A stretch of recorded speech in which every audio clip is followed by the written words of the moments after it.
So welcome to the GCP demonstration. So here we would be walking you through a business objective of identifying the customers to whom we should be offering the credit.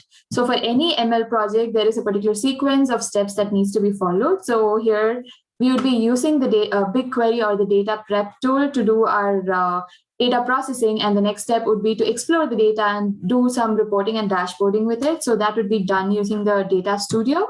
And the next thing would be to model, to create, train, validate, and then like do batch predictions with the model. So that would be like completely done using the Vertex AI or the AI platform.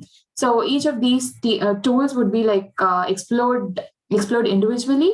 So if you see the data prep tool, it's basically for transforming the data. When you have like complex transformations like joining, doing unions with your data and all these, like that is when we would be using a data prep. Since here, like our main focus is not basically on the data transformations, and we have the CSV file which is readily available for us. So we wouldn't be like going into data prep in detail. So rather we can go into BigQuery to see like how we can query the tables. So let me switch to the so here. And if you see, like this is going to be our home page of the GCP. And like once I click on this, like I would have multiple options available here. And once you pin some tools, like it would just be available at the top. So here I've pinned my BigQuery, which would be available under Big Data. So if you come in here, you get the option to import a data set. So if you just see here, I've already imported the data set, which is our credit data and then our new applications data. So once this is imported, like you can preview your data in here. So this is more of a developer kind of a view. So you can actually run queries on this data to identify, like maybe to explore the data, to see like if there are some issues with the data and things like that. So probably here, like I'll just demonstrate one quick thing. Like let's say I'm just trying to explore the marriage column. So I know there is going to be a particular set of values that has to be populated in this marriage field. So as per the data dictionary, but then I can see 0 here, which is possibly an issue. So I can really like filter for the 0 and see if there is some issue in terms of data or like things like that. So this is data exploration that a developer can do. And there are other data exploration techniques that can be followed, which would be like visualizing the data to identify the outliers and things like that. So that would be done using Data Studio. And today, Rishabh would be demonstrating how to use a Data Studio. Over to you, Rishabh.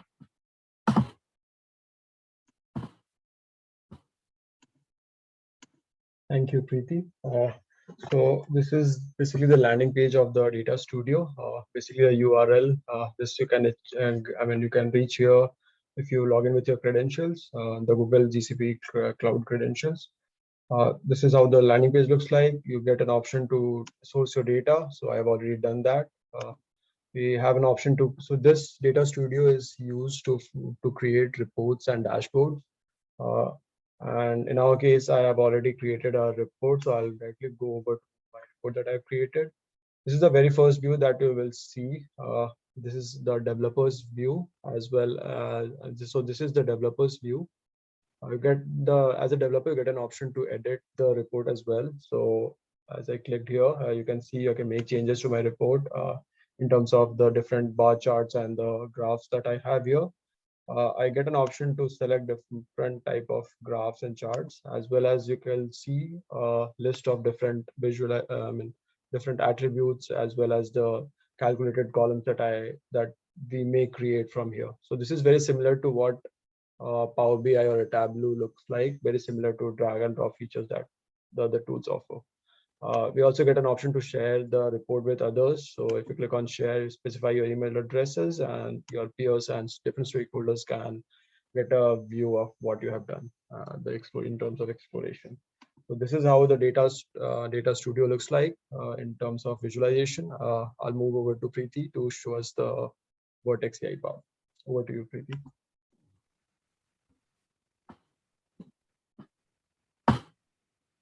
Yes, thank you, Rishabh. So once all the data exploration is done, so what's the next step? It would be to build a model. So this is what a Vertex AI's preliminary dashboard looks like. So here there are 3 steps that has to be followed. First one would be to create a data set. The second one is to train the new model, and then just do the batch predictions. So the team London has already like walked us through creating the data set. So I'll directly go into training a model. So here, when you're training a model, you get the option to choose a data set. So here in our case, it's the credit data. And the objective here is to train a classification model or a regression model. And in our case, it's a classification model. So here we have the option of running an auto ML or a custom training. So I choose the auto ML. And when I do continue, like I get the option to choose my target column, which is default underscore 0 in our case. So when I click on the advanced options, like I get the option to split my data for the training, validation, and testing purposes. So the 3 options that are like offered is the random assignment, manual, and chronological assignment. So I can choose any of these. Like I could do a manual, which splits my data into like 60, 20, and 20. So in our case, we are just going with the random assignment. And once this is done, I can just continue. And here I get the training option. So here, if you see, like I could just change my age into a categorical column in just like one click. So I could just do this and apply. So age is now a categorical column. So it's super straightforward to convert a data type. So once this is done, like if you see the advanced options here, so these are the options. I mean, these are the metrics that are used to calculate how efficient our model is. So we can actually like choose between any of the options that is given here. So in our case, we are just going with an AUC ROC.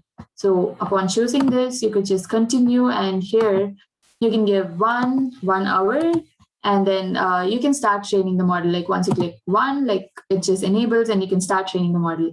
So this takes some time. So like I've already done this for us for the demonstration purposes, and like we could just explore what are all the items available for us once the model is trained. So for a trained model, like if you see here under the evaluates tab, so you can see the AUC, the log laws, and all the other scores available here. And after that, we can see our ROC curve, the precision recall curve, and the threshold curve as well. Not just this, like we can also view the confusion matrix. So all these things, like it offers us the power to decide whether the model is really like useful or like we have to trash it. So yeah, and here, like if you just see, like we have the feature importance. So this gives us an idea of how important an attribute is in like doing this prediction. So all these things are offered in the evaluates tab, and the next thing is to deploy and test. So in order for us to be able to do predictions with our model, the first thing that we need to do is to deploy.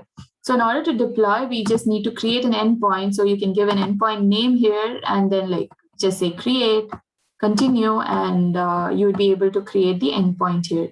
So once this endpoint is created, we can test our model. So here I can just give the values related to one particular ID, and when I click on predict, I'll be able to see what is the predicted result here. So as per this prediction, the person will not default.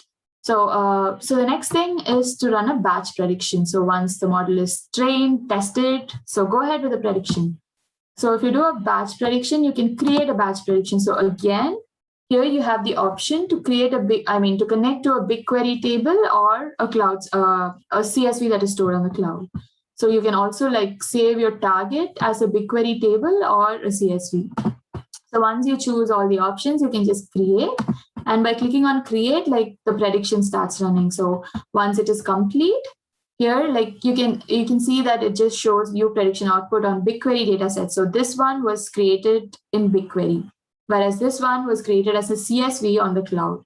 So if you just click on these, you can see your prediction results.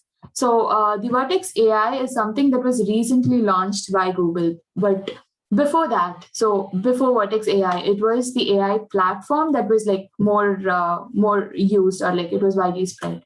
So Rishabh would be showing us how to probably train a model using the AI platform and the usages of it. Yeah, over to you, Rishabh. Thank you, Preeti. So this is how the AI platform looks like. The very first landing page that we have.